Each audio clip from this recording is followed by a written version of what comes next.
Today on Boring Gear Reviews, we have the second pedal from Moth Electric, the Incorrupta.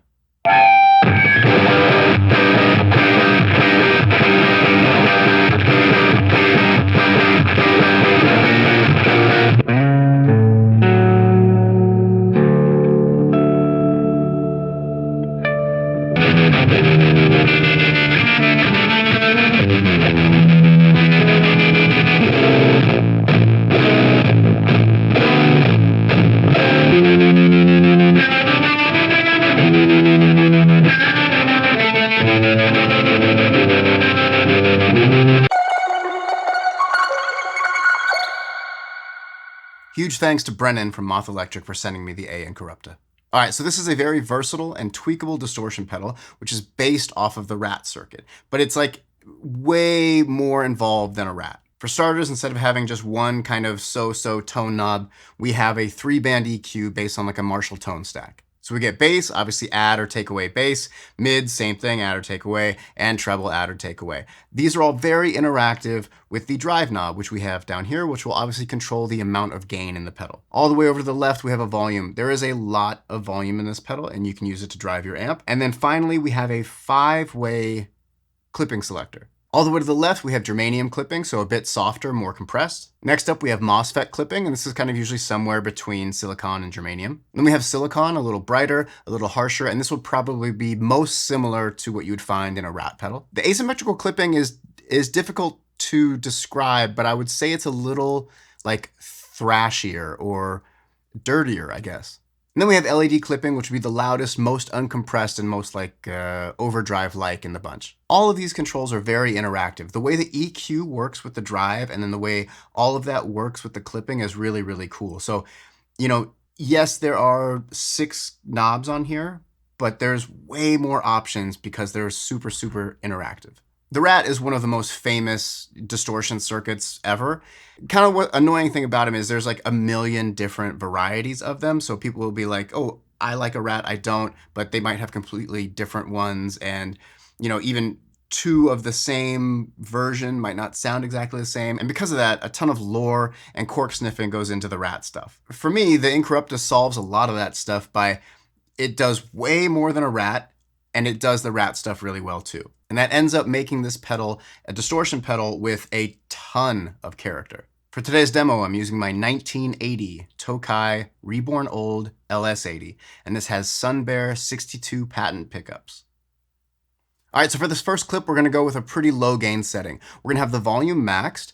We're gonna have the drive almost completely off. I basically just have enough to get a signal. We're gonna be using the LED clipping, and for the EQ, we're gonna have the bass around 10 o'clock, the mid at noon, and the treble at like 1 or 2. Something I love about Rat pedals, which this nails, is at a low gain setting, there is a clanginess and like a trashiness to the high end.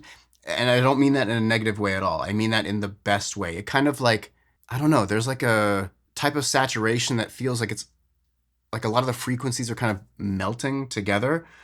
It's a sound I adore. Like whenever I've played Rats, that's usually what I like more. I either like a ton of gain where it gets into like a fuzzy territory or really low gain. For me, that's where that sits the best. And this nails the low gain Rat style of distortion. So you'll hear some kind of separate note picking stuff and then some big kind of syncopated chord things. And that's where you'll get like all of this punchiness and this really kind of raspiness in the upper range. It's almost like, this might not resonate for anybody, but you know how like if you crumple up paper, there's like a high-end crinkliness that's really satisfying. To me, for whatever reason, I connect that with this sound. It's a very satisfying sound. And about midway through, I'm going to engage the P Isabella from Moth Electric. If you'd like to see a full demo of the P Isabella, click the link right here. So this semi-dirty tone from the Incorrupta is going to go into the P Isabella, which is going to have like a ton of fuzz and gain already. And it is going to make such a cool sound. What I found here was that I essentially get like the low end fuzz and destruction of the P Isabella, which is kind of like a muff inspired, but it retains that high-end Rat stuff. So, if you have one, I would get the other because they're a really, really cool pair. Anyway, so what starts out as this very, very cool kind of aggressive low gain tone becomes this massive, there's almost like a Velcro-y aspect of it. Just huge, huge, huge distortion sound that I had a lot of fun with. Enjoy.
All right, so in this next clip, we're going to go for like a mid to high gain sound. We're going to have the bass almost maxed. It'll be around, I don't know, what is that, 4 o'clock. The mids will be at 2, the treble at 1. We're going to have the volume at 2 as well, and the drive around 11 o'clock. And here we're going to be using the silicon clipping, so a bit more kind of searing. We'll be pairing that with the Infinite Jets from Hologram Electric for some kind of glitch delay. And finally into the Maris Mercury 7 in the Cathedra setting for just a very big reverb. Okay, so one thing I really, really appreciated and latched onto with the Incorrupta is how well it responds to volume settings on your guitar. Not every drive pedal cleans up super well or even at all. This does. So in the beginning section, I'm gonna have the neck pickup engaged with the volume rolled back, and it sounds just like a beautiful low gain kind of gritty amp. And then I'll switch to the bridge pickup and it'll explode. It'll just be a huge distortion sound. One thing that grabbed me with this pedal almost immediately, there's something very nostalgic and classic about this distortion. Obviously, like, you know, Rat, this is not a Rat clone, but like it's based on that circuit. And a Rat pedal has been on, I mean, if you listen to rock music, the 70s through the 80s, even now, you're going to hear Rats. And there's something about it that really resonates with me. And whatever that quality is, the Incorrupta is like spot on with it. But it's not gimmicky. It's definitely its own thing. It's not trying to be like, here's a Rat with some clipping. Isn't that neat? It's for sure in its own lane, but there's just a character about like a high gain Rat distortion that this really, really settles into beautifully. It's very honest and pure and really kind of grabs you right away.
Now we're going to go for a much higher gain sound. So we're going to have the bass around 11 o'clock, the mids at 9, so scooped a little bit, and then the treble around 4. We're going to do the volume at 2 and the drive at 2, and we're going to be in the germanium clipping. One thing to note, so germanium clipping diodes will always be quieter than whatever else. I don't know how, but like the volume discrepancy here was less than any other pedal I've had that has like those options where you can switch. Normally, if you switch to a germanium clipping, the volume plummets. And this, I didn't find it noticeable really, which is weird. I've never had that experience before. Normally, like I oftentimes will stay away from germanium just because it is so much quieter. But here, I didn't have to like max the volume to keep it loud. I don't know, just something to note. So in the beginning, I'm gonna play fast chord stuff, and you'll hear like it's really driving so hard, and it's kind of, it feels like it wants to explode. Great sound. And about a third of the way in, I'm going to engage the Parabola from Caroline Guitar Company. If you'd like to see a full demo of the Parabola, click the link right here. And this, I just wanted to add some choppy texture, which this does beautifully. The pairing of these two pedals was something really special and cool. It still manages to stay very clear, even though it's like a super aggressive tone. And then even when I engage the Parabola and it's chopping the hell out of the signal, everything stays clear. In the last section of this clip, I'm going to engage the Mercury 7, but this will be at the front of the chain. So you're going to hear the way the drive interacts with reverb. And spoiler alert, it does it super well.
And lastly, we're going to be using the asymmetrical clipping of the A Incorrupta. Here we're going to roll the bass back to about 9 o'clock. We're going to boost the mids, almost maxed out. It's around 4:30 or something like that. And then the treble will be at 10. We're going to keep the volume around 2. Like I said, we're using the asymmetrical clipping. And then we're just about maxing the drive. So, just like the mids, probably somewhere around 4:30. Towards the end of the clip, I'm going to engage the Mercury 7 again, just, huge modulated reverb. All right, so what we get here is one of the most kind of brutal and disgusting distortion tones I've had the privilege to play. It's really gnarly, hyper aggressive, and there is no bad setting with the EQ. If you roll the bass all the way off or all the way up, and same thing for the mids or the trebles, it never gets too thin, it never gets too shrill with the treble, it never gets too honky with the mid-range. It's balanced so well that, normally in a setting that's kind of so aggressive, some of the EQ kind of gets really wacky. But this manages to stay perfect. It's a very interesting pedal how that works. I couldn't get a bad sound out of it.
And that'll do it for the A Incorrupta from Moth Electric. Okay, so 2 pedals released this year, their first 2 pedals, each of them outstanding. Like, knocked it out of the park, into the stratosphere, outstanding for both. If you saw my video on the P Isabella, you heard me talk about kind of like how good it feels, how rich and dynamic it is, how, versatile it is. And I'm just gonna have to kind of rip off everything I said there and say it here. This is a kind of do-it-all distortion pedal. If you are looking for kind of like that quintessential 70s and 80s distortion, this is it. It handles everything beautifully. Obviously, it does modern sound as well. Feels great. I love the aesthetic of both of these. How the layout's the same. It's just all the colors change. The way a pedal looks and feels is a big part of why you like it and why you kind of vibe with it. And I love where Moth Electric is going with this setup. It's super cool. Obviously, I love it a lot. You will too. They come out today, so hit the link in the description and pick one up because these will not last long. If you dig the content, please consider hitting that subscribe, like, and share. It means the world to me. I truly appreciate it. If you're already subscribed, thank you. You're awesome. And if you want links for anything I'm using in this video, check the description below. That'll do it for today. Thank you so much for watching, and I'll see you next time. Peace.